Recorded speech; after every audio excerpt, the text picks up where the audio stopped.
Good evening, ladies and gentlemen, and welcome to another painting tutorial. Tonight, as you can see, I'm going to be painting the Dark Reaper Aspect Warriors, something a little bit different. I have previously been doing mostly Space Marine stuff on this channel, but I'm building up an Eldar Army as well, and really want to add some Dark Reapers to it, so I'm going to paint these guys up. First thing you can see is I've assembled them and spray primed them black using my trusty Citadel Chaos Black spray paint, and you'll also notice they're not holding any guns. I've left these off because it's going to make painting the model much easier, and then I'll come back and glue the guns on at the end. There's a squad of 5 here, which is what you get in the box, and I'm going to batch paint them, so do one stage for every model and then come back and do the next stage for every model. Get sort of a production line going and gives better results. I like to work in blocks of about 5. It's enough to keep the production up, but it's few enough that it doesn't drive you completely mad.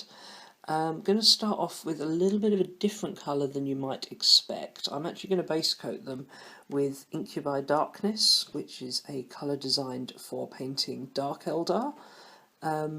But the reason I'm using this is because I'm then going to highlight with its sort of complementary colour, Kabalite green. Now the reason for this is I'm going to want them to have a slight green tinge to them, because my Eldar army is a Biel Tan army. Green is the main colour, and although all the aspect warriors have their own individual colours relating to which aspect they are a member of, on Biel Tan, it is a case that they all try to incorporate the craftworld colour of green somewhere in there. So in this case, it's going to be their armour. It's going to be a very, very dark green, almost using the like the dark Eldar colours. So I'm going to give them a pretty much all over base coat with the Incubi Darkness. As ever, when base coating, better to use 2 thin layers if need be than 1 thick one. And because the GW base paints have this very sort of high pigment density, you're going to want to possibly add a little bit of water to that to make it flow a bit better. Back in a minute. Right, so that's the Dark Reapers base coated in Incubi Darkness. As you can see, it's not actually that far from black. It looks a little greener on in person than it does on the camera, but they are still a very dark colour, which is exactly what we're looking for this most sinister of all the warrior aspects.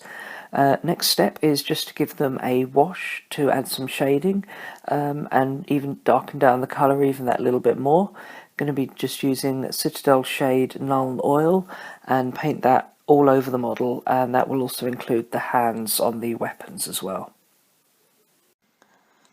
So at this stage, although the models look really dark, there is a bit of a colour gradient starting to form with the raised segments of armour looking a little bit lighter than the recesses, which are almost pure black. The camera doesn't show it ideally. It looks a bit more noticeable on the actual models in person, but to start bringing the colour back to them a little bit, give them that bit more of a green tinge, I'm going to highlight all the raised sections of the armour in Incubi Darkness, the colour we used to base coat them, to start to bring that back up and get a little bit more of a contrast between the armour plates and the sort of the undermesh that these guys wear. And yeah, after I've done that, I'm then going to be highlighting them in this colour here, Kabalite green, but that won't be till a little bit later on. First thing I've got to do is get that highlight in Incubi Darkness done. Okay, so with that layer of Incubi Darkness done, you can see the models have got a lot more depth to them now. But as I said before I do the final highlight on the armour plates, I'm going to finish up the rest of the details on the model and leave the armour plate highlighting till last. So next thing I need to do is base coat the weapons, the hair plumes, and also the skull masks. So for the weapons and the hair plumes, I'm going to use Games Workshop's darkest red colour, Khorne red. Not only is this a really nice colour, but red contrasts well with green, and this darkest shade of red is going to help to keep the models looking very dark and sinister. and then the bits that are going to be like the skull masks and a couple of other bits of bone on there, I'm going to highlight with this colour. Now it's lost its label, but I think it's called Ushabti bone, and it's what the equivalent of the old bleach bone. And just one other point, you can see I've left this one last model without that layer on there, just to show for contrast how, although it still looks very dark, you can see the difference next to the other model, and that's going to look really nice once it's finished. But I'll be back once I've base coated the details with these two colours. There we go, these Dark Reapers and their weapons now have a little bit more colour to them, yeah, it's now time to add a little bit of depth to the colours we've got. So for the red, I was a little indecisive. I normally use Agrac's Earthshade to shade Khorne red, but I think this time, to try and make it really dark and not introduce too much of a brown tone into it, I'm going to use Nuln oil instead. But if that comes out too dark, then I might just switch back to Agrac's Earthshade after, see how it looks when I do it. And then for the bone colours, I'm going to shade with Seraphim Sepia, which is a much lighter shade of brown.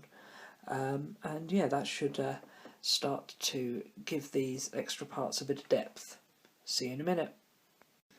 Alright, so the ink wash is now all applied. I did go for the Nuln oil on the red parts, and as you can see, it's given the models some nice shading. One thing I forgot to mention was, before I applied the shade, I also used Games Workshop Leadbealcher to pick out the red parts on the weapon, and those were also shaded in Nuln oil. So next thing I'm going to do is just do a very quick highlight on the more exposed metal parts there, and for that I'm going to use Citadel Necron Compound, which is one of the dry paints. So what you want to do is get a little bit of it on your brush and then wash almost all of it off. So not wash, like rub it all off on a piece of tissue. Do not add water to it, because that will completely spoil the colour. But yeah, you want to just brush it off the brush till there's almost none on there, and then just gently run it over the area to pick out the top details. So I'm just going to do that, and then we'll get on with layering up the weapons. So now the metallic parts are looking nice and shiny, it's time to go back and start layering up the red. You will notice in a couple of places the metallic has kind of gone a little bit over the red. That's fine, because we can just paint back over that as we go. So it's going to be back to layering up the Khorne red again. So you'll have the slightly darker red with the black wash over it in the recesses, and then just the plain Khorne red on most of the model. I'm also going to use the same colour to highlight the hair plumes on the aspect warriors, and they're probably going to use like an overbrushing technique for that, so a little bit heavier than the dry brush, but not sort of a full-on painting of that.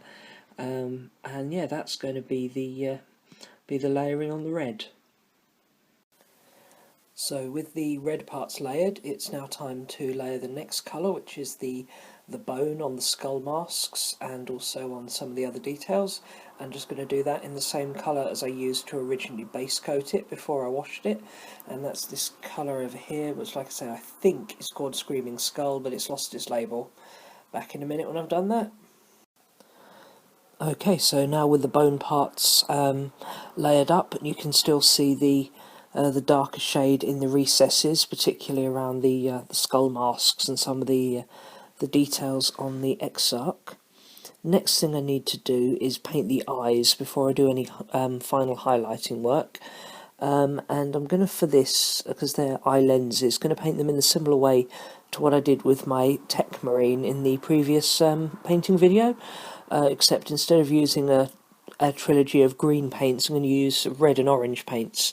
So start by painting the whole eye in Khorne red, then going to paint about 2/3 over that, working from the middle outwards in Evil Sunz Scarlet, before finally using blazing orange just in the inside corner to highlight that, and that should give a nice sort of red lens effect on the eyes in here and contrast very nicely with the very bright bone colour. You're going to have a more sort of glowing red colour.